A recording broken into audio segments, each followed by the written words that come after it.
안녕하세요. 오늘도 와주셔서 감사드리고요. 바로 사연 읽어보겠습니다. 안녕하세요. 저는 한 가정의 엄마로 가정주부로 지내고 있는 여성입니다. 우리 남편은 은행원이고요. 아무래도 남편이 은행이라는 안정적인 직업이 가지고 있는 터라 외벌이로 지내더라도 크게 문제가 되는 일은 없는 가정이죠. 그리고 저도 가끔씩 친정엄마가 운영하고 있는 죽을 만드는 공장에 나가서 일을 도와주곤 했어요. 가족 사업이라면 무일푼이라 생각하는 사람들이 있는데 우리 친정엄마는 돈에 관해서는 확실하게 하자는 주의라서요. 가족이라도 일한 만큼 항상 월급을 챙겨주시곤 하셨죠. 이것도 공장이 흥했을 때는 받아도 괜찮았어요. 부모가 챙겨준다는데 굳이 거절하는 것도 좋은 모양새는 아니니까요.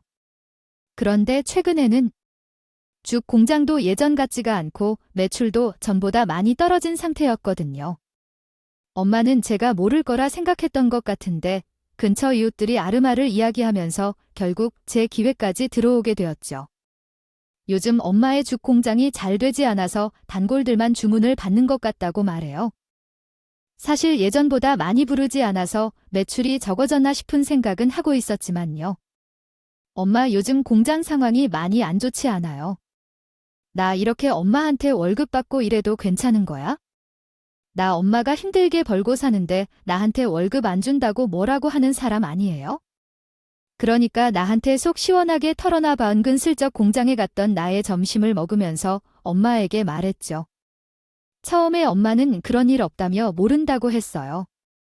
척하시더니 제가 꼬치꼬치 들어서니 그제야 말해주더군요. 그래, 사실 우리 공장이 예전만큼 잘 팔리지 않는 것 같아. 그럴 만도 하지. 다른 데서는 상품 개발이나 뭐 다 투자도 많이 하는데 아이고, 우리는 그냥 예전과 똑같은 메뉴만 만들어서 팔고 있잖니. 그래서 그런지 요즘 사람들은 쉽게 질리는 것 같더라고. 나도 이제 예전과 같지 않고 그 사실이네. 귀까지 들어간 걸 보면 아이고, 정말 심각한 상황이 있긴 한가 보다. 애써 밝은 척 웃으면서 말하는 엄마를 보면서 가슴이 찡하게 아팠죠. 저도 본인을 하나뿐인 딸이고 지금은 비록 출가 외인이라도 우린 가족인데 돈 그거 뭐라고 계속 숨기려고 혹시나 엄마가 나한테 짐이 되지는 않을까 싶은 안색을 내비칠 때면 가슴이 찢어지듯 아팠어요. 아이, 그리고 내가 이 나이에 어디서 일을 할 수 있겠어. 우리는 아직 대출도 많이 남아있고 하니 그냥 매출이 얼마 없어도 계속 일하고 살아야지. 아니, 난 내 자식 힘들게 하기 싫다. 너도 시댁에 가서는 엄마가 돈 못 번다는 소리 하지 말고 내가 주는 돈 받고 절대 시댁에서 주눅 들어 살지 마라. 알겠지? 우리 예쁜 딸, 한결같은 엄마의 사랑을 느끼며 그날도 씁쓸한 마음을 가지고 집으로 왔던 것 같아요. 우리 집이 친정이 지금 시댁보다 훨씬 모자란 부분이 많았기에 전 항상 주눅 들어 있었거든요. 이런 제 모습에 시모도 집에 와서는 항상 저의 못마땅하다는 듯이 쳐다봤고요.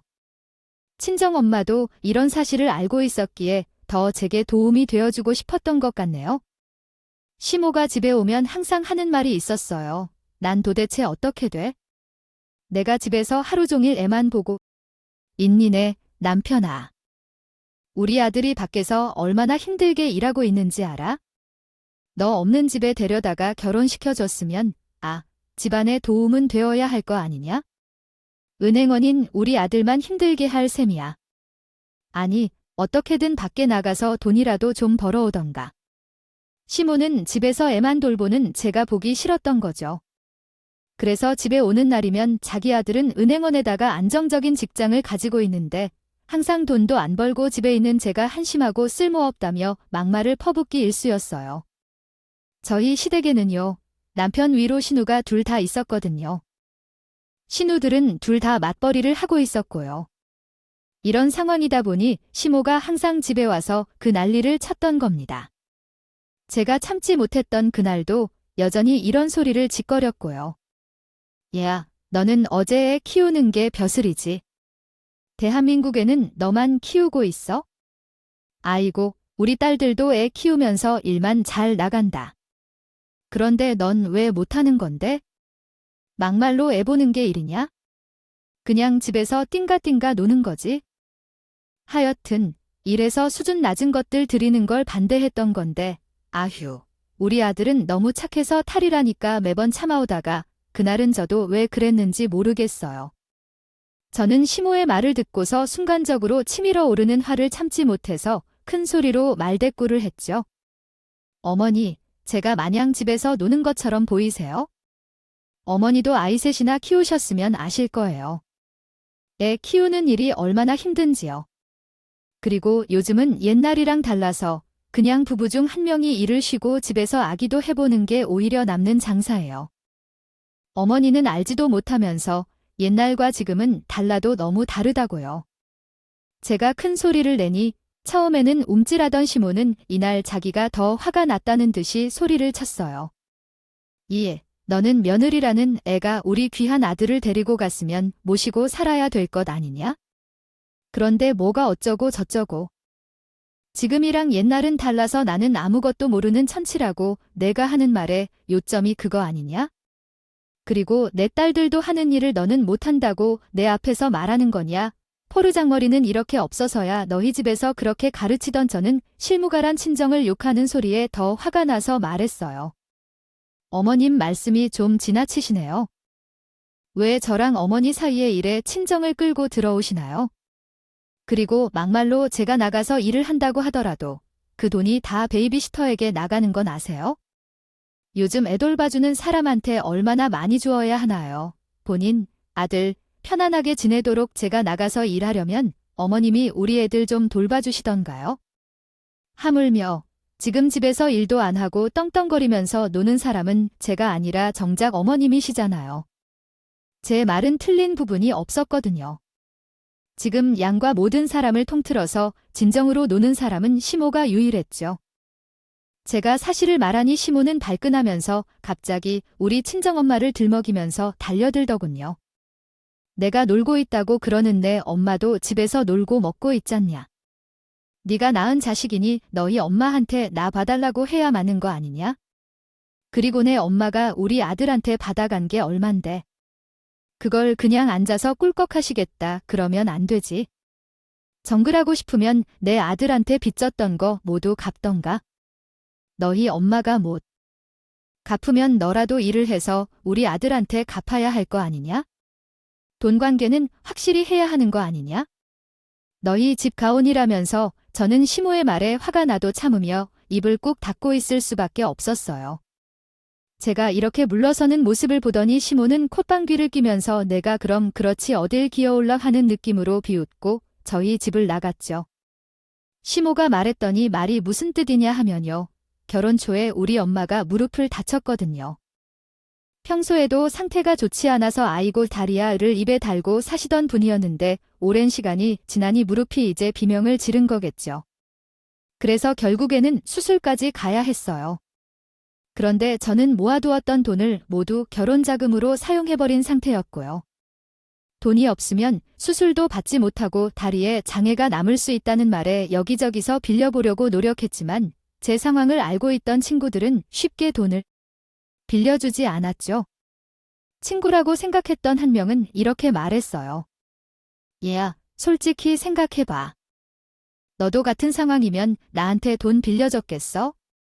내 상황이 지금 어떤지 뻔히 알고 있는데 그 큰 돈을 언제 갚을 줄 알고 빌려주겠어? 너랑 나랑 동갑이야? 내가 모은 돈이나 거의 차이가 없다고. 그러니 그 큰 돈을 어떻게 덜컥 빌려줄 수 있겠어? 다른 친구들도 나처럼 생각할 걸. 또 너 애가 태어나면 나가는 돈이 얼만데 내 돈 갚을 여유나 되겠어? 그 잘난 남편이 벌어도 절대 내가 요구하는 기간 내에는 불가능할 걸. 정말 평생을 가는 친구라 생각했던 사람이 이렇게 모진 말을 하니 마음의 상처를 많이 받았어요. 그런데 친구 말이 어찌 보면 너무나 당연한 사실이라요. 따질 순 없었죠. 저는 결혼 전에 벌은 돈은 무리하게 진행한 결혼식과 시댁의 예물을 구매하는데 다 사용했거든요. 시모는 결혼하자마자 애가 들어섰으니 신혼여행도 취소하라는 사람이었으니 제게 얼마나 독하게 뜯어갔는지 상상이 가실 거예요. 게다가 임신 후 입덧이 어찌나 심한지 임신 사실을 알자마자 그날로 전 일을 그만두게 되었고요. 도저히 양립할 수 없겠더군요. 이러한 제 사정을 알고 있던 결혼 초의 남편은 당연하다는 듯이 저에게 돈을 선도 빌려줬었어요. 당신 이적 홀몸도 아닌데 신경 쓰이는 일을 내버려 둬서야 되겠어. 내가 장모님 수술비 보태줄게.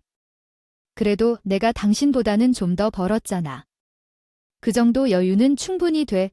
당신 남편 능력을 우습게 보지 말라고 이 밝은 표정으로 농담도 건네며 흔쾌히 도움을 주었던 남편은 시모에게도 돈을 빌려줬다는 사실을 언제 말했는지 처음에는 남편의 말을 들은 시모가 헐레벌떡 찾아와서 큰 소리를 내기 시작했어요. 아직 제가 임신 중이었는데도 말이에요. 그 이후로 뱃속에 아기가 있건 없건 그런 일은 따지지도 않고 정말 징그럽게도 그 사실 하나에 집착하기 시작하더군요. 자기 엄마가 나를 이렇게 대하니 남편은 정말로 남의 편이었는지 중간에서 이러지도 못하고 저러지도 못하고 흔들리는 갈대마냥 정말 정처 없이 자기 입장에 흔들어댔죠. 그러더니 신혼 때와는 다르게 시모의 눈치를 보면서 우리 친정에는 절대로 뭘 안 해주려고 하더군요. 전 그제야 이런 생각이 들기 시작했어요. 내가 선택한 남자가 겨우 이런 남자였나? 자신의 어머님 말에 그저 휘둘리는 마마보이였나? 세간의 남편은 남의 편이라더니 정말 그 말이 맞구나. 옛 조상님들은 정말 대단하신 분들이구나 하면서 감탄도 했더랬죠. 그래서 시모가 뭐라고 하든 남편이 어떻게 행동하든 그냥 꿋꿋이 버티면서 살았고요.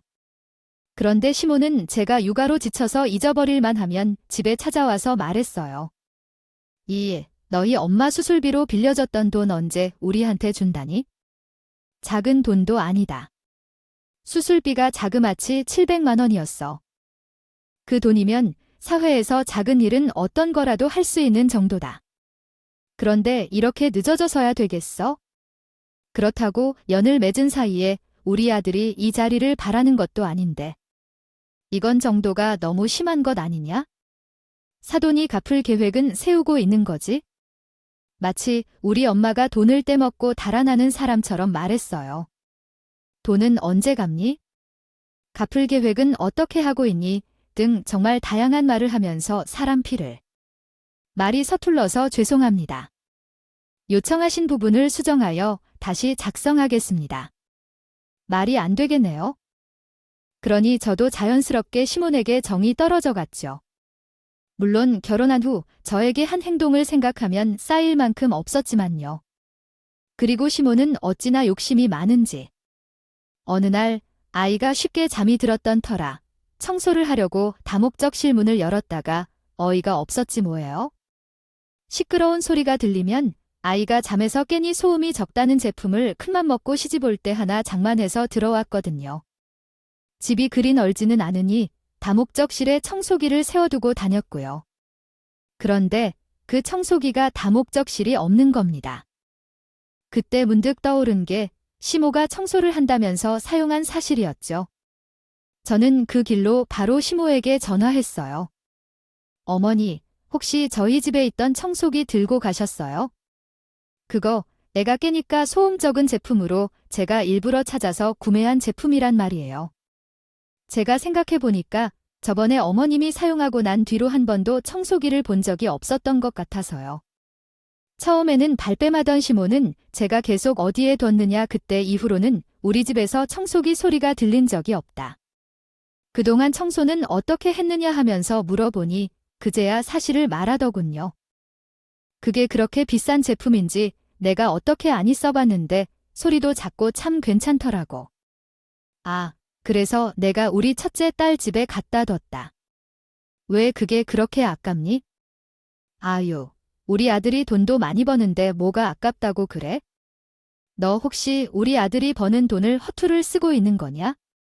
뭘 믿고 그렇게 당당한지 정말 위풍당당 그 자체의 태도로 시모는 자기 딸에게 우리 집에 있던 청소기를 가져다 주었다고 말하는 겁니다. 제가 얼마나 어이가 없었을지 상상이 가능합니다. 가시예요. 게다가 이런 일은 한두 번이 아니었어요. 심지어 어떤 날이 말이죠. 제 화장대에 손을 댔는데 제가 아끼던 귀걸이 하나가 없는 거예요. 티가 날 만큼 자리가 텅텅 비어 있었기에 또 시모가 들고 갔구나 싶어서 그날도 어김없이 시모에게 전화를 했죠. 어머니, 혹시 제 귀걸이도 들고 가셨어요? 내가 뭘로? 귀걸이를 왜 들고 가? 내가 도둑도 아니고 그냥 사진 찍어서 우리 둘째한테 보여준 죄밖에 없다. 아, 귀걸이가 괜찮았는지. 딸이 하도 어디 거냐고 물어보길래 어쩔 수 없이 내 딸한테 내 귀걸이 좀 보여주려고 가지고 나갔다가 깜빡했을 뿐이다. 그러길래 좋은 거면 품질 보증서 같은 거라도 함께 잘 보관해뒀어야지. 그거 있었으면 내가 딸한테 들고 가는 일도 없었을 거 아니냐, 이때. 브랜드 확인차 들고 나갔던 귀걸이는 아직도 제 손에 돌아오지 않고 있죠. 정말 집 내부에 도둑이 따로 없지 않나요? 이게 도둑이지? 그럼 누가 도둑이라는 건지 자기가 나쁜 짓을 하고도 전혀 모르는 일이라는 태도로 나오는 시무를 보면서 내내 속이 답답할 뿐입니다. 이런 날들이 계속되다가 꾸준히 받던 건강검진에서 병이 발견되고 말았죠. 어리다고 방심한 것이 화근이었을지도 모르겠습니다. 제가 유방암에 걸렸거든요. 우선 저와 함께 사는 동반자인 남편에게 유방암 판정이 나와서 수술을 해야 한다고 말했는데 이놈이 한신을 못 참고 시댁으로 쪼르르 달려가서 시모에게 말했던 겁니다. 이때부터 시댁 남편과의 사이는 돌이킬 수 없을 정도로 틀어지기 시작했죠. 그래도 내 편을 들어주면서 수술을 권유하던 남편도 시댁에서 시모에게 무슨 말을 들었는지 갑자기 집에 와서는 제 수술비는 대줄 수 없다면서 큰 소리를 내는 거예요. 10중 8구 시모가 제 수술비를 대주지 말라고 말했겠죠. 저는 남편 발을 너무 화가 나고 어이가 없어서 남편이 있건 없건 앞뒤 가리지 않고 원흉인 치모에게 따졌습니다. 아니, 당신이 그러고도 사람이야. 지금 사람이 암에 걸려서 수술이 필요하다는데 자기 자식을 꼬드겨서 하나뿐인 아내를 버리게 만들어. 그게 짐승이지 사람이야. 누구라도 저처럼 생각했을 거예요. 사람의 목숨이 달린 일인데 어느 누가 편을 가르는 행동을 하겠어요. 그런데 남편은 일반적인 사람이 아니었나 봅니다. 따지던 제게 손까지 올리면서 저를 시모가 보는 앞에 서 있는 힘껏 밀쳤거든요. 본인 엄마한테 무슨 말버릇이냐고 대들었다고 말이에요. 아픈데 그런 제 신세가 처량해서 순간 눈물이 맺혔죠. 야, 너는 수술 받을 자격도 없어. 그저 집에서 애를 볼 줄 아는 사람이야. 무슨 수술을 받는다고 설쳐대. 요즘은 암도 별거 아니다. 그냥 자연치유로 너 혼자 힘을 알아서 고쳐라. 시모가 이렇게 말하자 남편이라는 놈도 시모처럼 모진 말을 제게 퍼붓더군요. 엄마 말이 맞아? 당신은 내가 지금까지 그렇게 벌어졌으면 알아서 자기가 쓸 돈은 잘 모아뒀어야 할 거 아니야? 내가 잘못해놓고 갑자기 수술한다고 돈을 내놓으라고 이 세상이 그렇게 쉽게 살 수 있는 세상인 줄 알아? 당신처럼 능력 없는 인간은 그냥 마구자가 되는 거라고. 그런데 능력도 없는 주제에 뭐 도움을 달라고? 그냥 능력이 모자라면 조용히 떠나라. 그래야 우리한테도 피해가 더 오르지. 안 그래? 그리고 당신 말처럼 내가 당신에게 못해준 게 뭐가 있어? 결혼 초에 당신 엄마가 무릎 아파서 돈을 달라고 했을 때 내가 안 줬어. 그때는 내가 순진했던 거지. 그냥 아무런 보상도 못 받고 당신 엄마 목숨을 살려준 건데 말이야. 근데 그거 지금도 안 갚은 거 알고는 있지? 인증 갚을 때도 되지 않았냐? 남편의 말에 정말 많은 충격을 받았죠. 그런데 하필이면 그날 집에 찾아온 친정엄마가 일련의 사태를 다 듣고 있었던 거예요. 엄마는 남편에게 밀쳐서 바닥에서 우는 저를 일으키며 남편에게 화를 냈죠. 제 서방이 그러고도 아버지고 이 남편이야. 돈이 아무리 필요한 세상이라고 하지만 사람 목숨보다는 못하다. 너희가 조금 모두 미쳤어. 어떻게 아픈 사람이 이 지경이 되도록 만들 수 있어. 그날 남편은 뭐에 쓰였는지 엄마까지 바닥으로 내치더군요. 엄마는 나가 떨어지면서 아프던 무릎 말고 허리도 다치게 되었습니다. 전 아직도 그날 일을 생각하면 화가 끓어올라서 없던 혈압이 생길 정도예요. 결국은 제 수술비와 항암 치료에 사용된 비용은 전부 엄마가 주셨고요. 그 많은 돈은 이때까지 쌓아온 신뢰로 은행에서 많은 빚을 내면서 보태준 것이었어요. 다행히 암은 전이가 없었고 수술은 평균적인 시간으로 끝났지만 아픈 것도 잠시였어요. 저 때문에 빚을 진 엄마의 돈을 어떻게 마련해야 할지 앞길이 막막했거든요. 그런데 남편이라는 놈은 어떻게 소식을 들었는지 제가 수술이 끝난 다음 날 제 병실을 찾아왔어요. 저와 엄마 둘 다 냉랭한 표정으로 남편을 맞았지만 그런 우리의 행동에도 별 타격이 없었는지 예의상 사온 과일 바구니를 제 옆에 툭 놓더니 저를 그냥 바라보기만 하더군요. 너 여기가 어디라고 찾아오는 거냐? 그날 이후로 우리는 너 같은 놈을 남편으로 든 기억이 없다. 그리고 넌 사람이 어쩜 그렇게 야박하게 굴 수 있어? 우리 애가 너희 집에 무슨 큰 빚을 지기라도 했어? 아님 문자를 일으켜서 직장에서 내가 면을 못 들고 다녔어? 빚은 내 딸이 아니라 내 가진 거야? 여태까지 그 일로 큰 소리 치는 줄 알았으면 내가 진작에 갚아주려고 했을 거야. 장모님 철학저도 잘합니다. 장모님처럼 계산에 밝으신 분이 왜 여태까지 돈을 갚지 않아서 이 사람과 제 사이에 있는 꼴을 깊게 만드셨어요. 또 장모님의 빚이 결국은 제 아내의 빚이나 같은 말이지. 틀린 말은 아니잖아요. 장모님은 전혀 자기 반성을 모르시는 것 같은데 지금 나서서 자기 딸 편드는 건 말이 안 되잖아요. 아, 당신이 계산에 철저하다면서요. 남편을 우리 엄마에게 앞뒤가 맞지 않은 말은 그만두라면서 꼬박꼬박 대드는데 아파서 꼼짝도 못한 저는 속만 타들어갔습니다. 그런 자식을 남편이라고 생각하고 살았던 인생의 전부가 후회스러웠죠. 게다가 말이에요. 남편은 마지막엔 이런 소리도 했어요. 제게 큰 소리치는 장모님의 딸은 어디 능력이나 있습니까? 저랑 만나기 전에도 저보다도 훨씬 못 벌던 사람이에요. 그러면서 결혼식은 크게 하자던 우리 엄마 말을 따라서 그냥 순순히 돈을 보냈던 사람이고요. 저도 아내가 했던 그때까지는 나 벌어놓은 게 이게 다 라는 말이 거짓말인 줄 알았죠. 그러길래 결혼하기 전까지 열심히 일해서 돈이라도 많이 벌어놨으면 오죽 좋았겠습니까?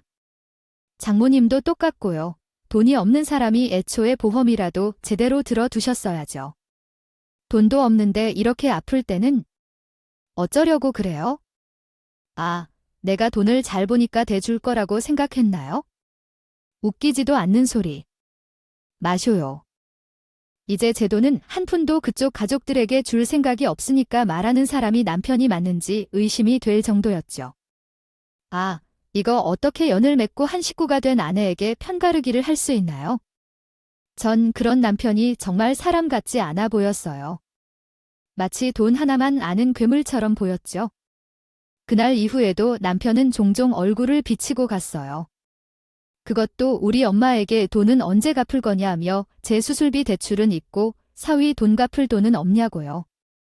무릎 수술한 인공연골 둘 다 빼버리기 전에 빨리 돈 갚으라고 압박했어요. 더 늦으면 이자도 받겠다면서요. 스스로의 항암 치료를 받으면서 이혼 생각을 어찌나 많이 했는지 몰라요. 병실에 누우면 이혼이라는 단어. 머리를 수만 번이나 맴돌 정도였으니까요. 제가 아프기 전까지는 어떻게라도 살아보려고 남편의 잘못된 행동들을 그냥저냥 눈 꼭 감고 참고 있었는데 이제는 안 되겠다는 생각이 들었어요. 남편에 대한 정의 바닥을 드러내기는커녕 이제는 땅을 파고 들어갈 정도였으니까요. 이런 남편의 치사하고 이중적인 모습에 더 이상은 함께 살아갈 수 없겠다는 판단을 했고 제일 먼저 엄마에게 이런 제 심정을 전했어요. 엄마는 제 말을 듣고 한참을 생각하더니 제 뜻을 존중해 주었고요. 엄마, 저 이제는 도저히 그 사람이랑 같이 못 살겠어요. 아이가 있든 말든 저 그 사람이랑 갈라서려고요.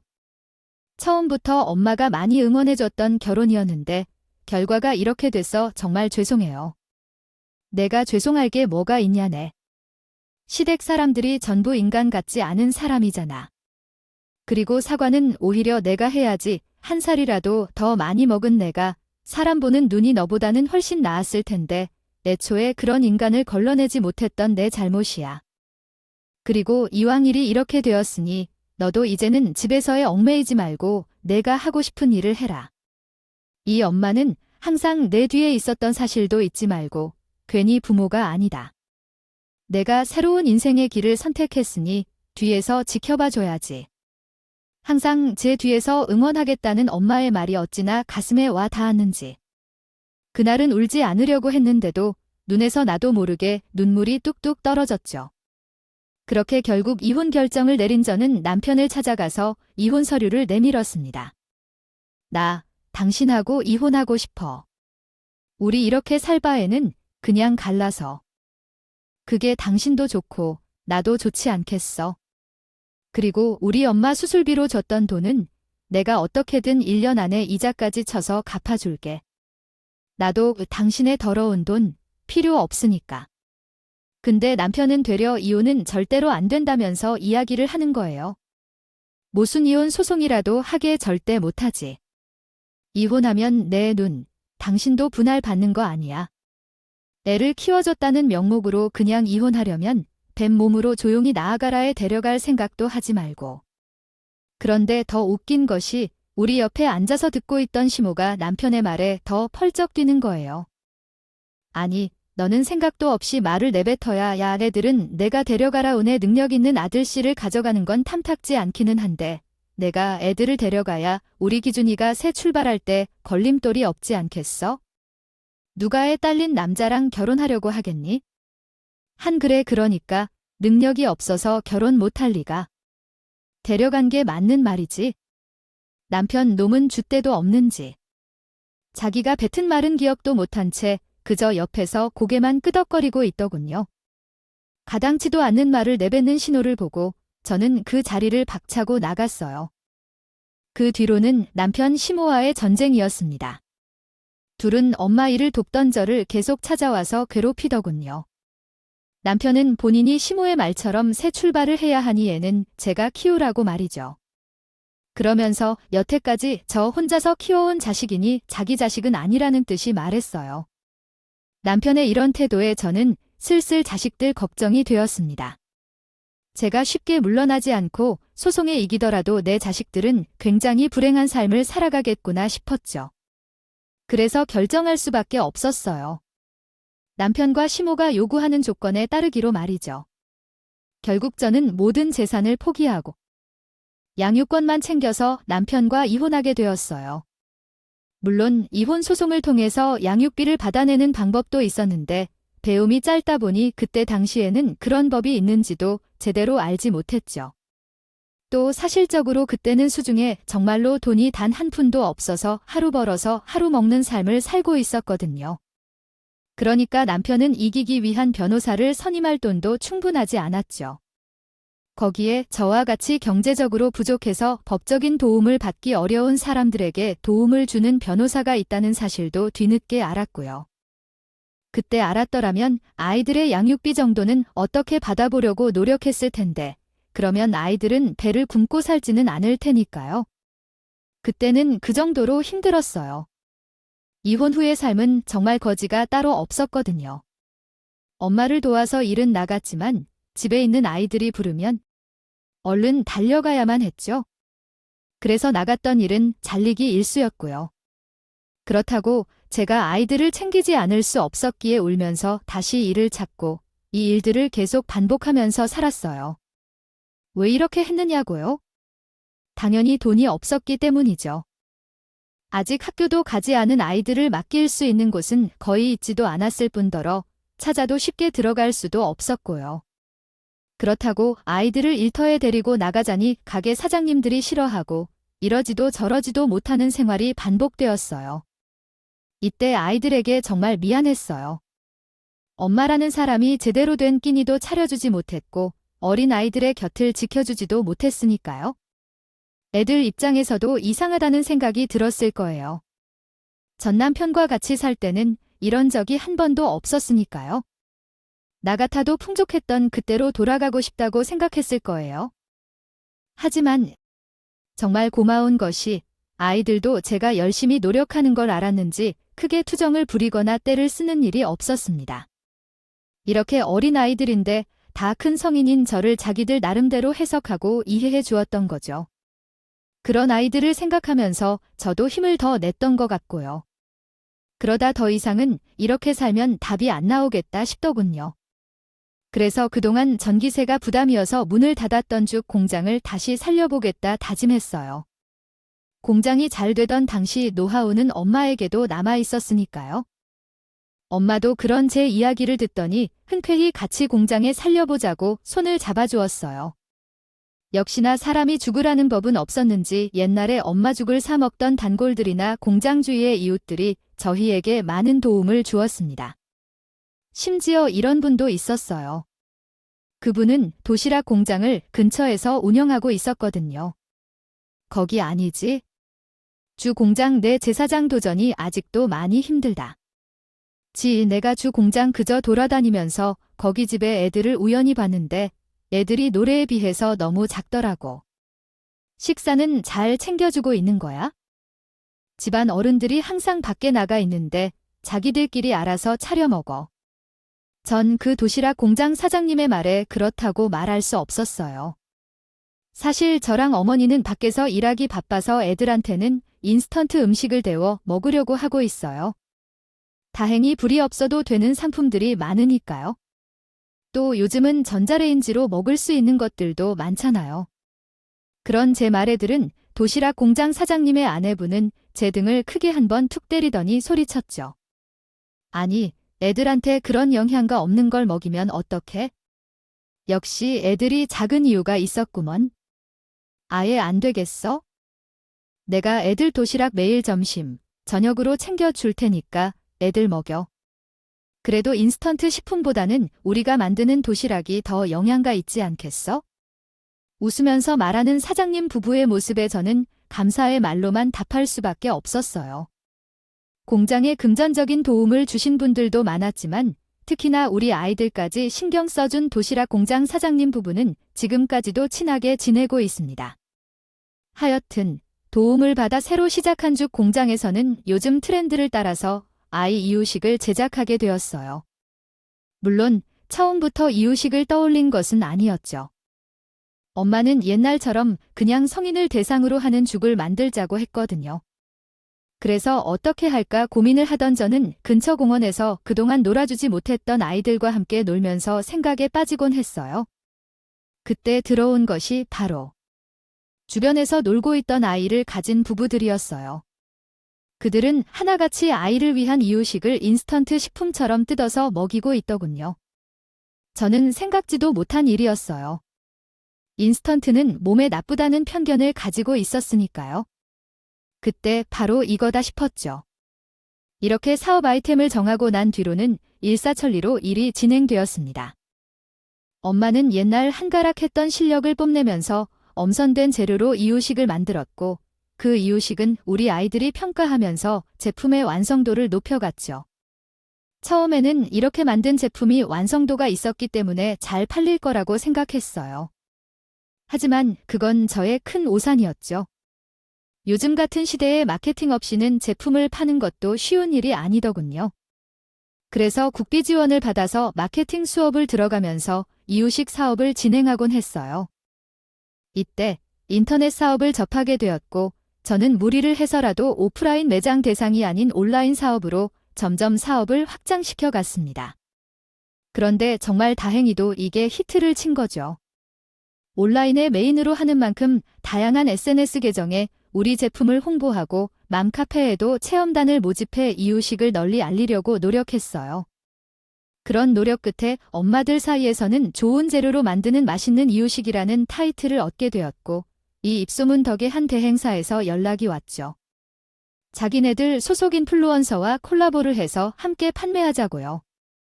대행사 대표도 우리 회사 죽은 예전부터 사 먹었다고 하더군요. 요번에 새로 나온 이유식도 인기가 많고 시켜서 아이에게 주니 잘 먹어서 정말 좋았다고 말하면서 말이에요. 계약할 때는 수익 배분도 적절했기에 함께 하기로 했고요. 요즘에는 신기한 것들이 정말 많더라고요. 라이브 커머스라는 인터넷 방송을 하는 TV 홈쇼핑 같은 것이 있는데 우리 제품을 여기 라이브 커머스로도 판매를 하게 되었죠. 우리 엄마가 99년도에 세운 죽 공장 사업이 이제야 빛을 보기 시작한 거예요. 만고의 노력 끝에 저는 6년이라는 시간 만에 어느 정도의 규모를 가진 회사 CEO가 되었고 회사의 주거래 은행사로는 전 남편이 있는 곳을 정했습니다. 저를 업신여겼던 전 남편에게 성공한 제 모습을 보여주고 싶었거든요. 그래서 잘 입지도 않는 명품을 머리부터 발끝까지 두르고 전 남편이 일하는 은행에 고객으로 방문을 했죠. 그리고 전 남편을 찾아서 상담하고 싶다고 말했어요. 제 말을 들은 직원은 우리의 회사의 금전 상황을 보더니 좋은 결과를 얻을 수 있을 거라며 웃으면서 전 남편에게 안내했고요. 처음에는 전 남편은 저희인 줄 몰라보더라고요. 그렇겠죠? 저도 버는 돈으로 나를 위해 열심히 가꾸며 살았으니까요. 역시 아직도 사람이 되지 못했네. 당신 같은 남자한테 시집 온다는 사람은 있었나 봐. 그렇게 바뀐 결혼 반지를 떡하니 끼고 내가 누군지도 못 알아봤지? 내가 이런 사람한테 상담받고 주거래 은행으로 정해도 되려나. 영 믿음이 안 가는 인상이라서 능력도 아직 제 자리인 걸 보니 딱히 없어 보이고 말이야. 전 남편은 화가 난 듯이 얼굴이 빨개졌지만 큰 고객으로 은행을 방문했던 저였기에 쉽게 입을 열지 못했습니다. 이봐, 내가 지금 묻고 있잖아. 너 능력 좀 되냐고, 나를 만족시킬 결과를 낼 수 있냐고. 그런데 제 말에 전 남편은 작게 속삭이듯이 말했고 정말 알아듣지 못했던 저는 이렇게 말했죠. 뭐라고? 개미가 말하나? 왜 이렇게 조용하게 말해? 안 되겠네. 여기 당신 말고 다른 직원 데리고 와에 나 다른 직원이랑 상담할 테니까. 실적이 급급했던 모양인지. 전 남편은 급하게 저를 붙잡았지만 저는 그런 전 남편을 더러운 것 치우듯이 내치고 다른 직원에게 상담을 받으러 갔죠. 보러 갔던 일도 잘 해결되고 웃으면서 은혜를 나왔네요. 전 남편은 성과도 못 내는 무능한 사람이라며 자기 상사한테 혼나고 있더군요. 정말 통쾌했습니다. 그날 일이 화근이었는지 전 남편은 우리 엄마까지 찾아와서 용서를 빌기 시작했죠. 무릎을 꿇고 손발이 닿을 만큼 싹싹 빌었지만 그런 전 남편을 용서하기엔 우리 가족이 받은 상처는 그리 적지 않았거든요. 아이들도 자기 친아빠가 찾아왔건만 아는 척도 안 하더라고요. 어린 나이였던 아이들도 이제는 다 알고 있는 거죠. 자기 아빠가 저들을 버렸다는 사실을, 그리고 내가 얼마나 자기들을 위해 노력했는지도 말이에요. 그런데 이런 사실을 전 남편인지 혼자만 모르는지 눈치가 없는 건지 전 남편은 저에게 애들을 핑계로 합치자는 헛소리를 하더군요. 미친 사람이죠. 지금도 뻔히 가정이 있는 남자이면서 말이에요. 전 만나고 있던 남자를 불러 전 남편을 쫓아냈어요. 제게 만나는 사람이 있다는 사실에 가망이 없다 느껴졌는지 그날 이후로 전 남편 옷을 안 해요. 정말이지 사람 일은 한 치 앞도 알 수 없지 않나요? 이렇게 제가 한 회사의 대표가 되고 전 남편은 그런 절 보며 다시 합치자는 소리를 하고 말이에요. 사람이 있을 때 잘하란 말이 있는데 그 말을 뼈저리게 느꼈으면 하는 바람이에요. 아마 이 인간은 또 저를 찾아올 것 같아요. 그럴 때마다 저는 인간 취급도 하지 않을 생각이에요. 그들이 저와 저희 엄마, 그리고 우리 아이들에게 했던 대로요. 누군가를 미워하고 증오한다는 게 참 힘들고 슬픈 일인데 아직 저는 그들을 더 증오하고 싶어요.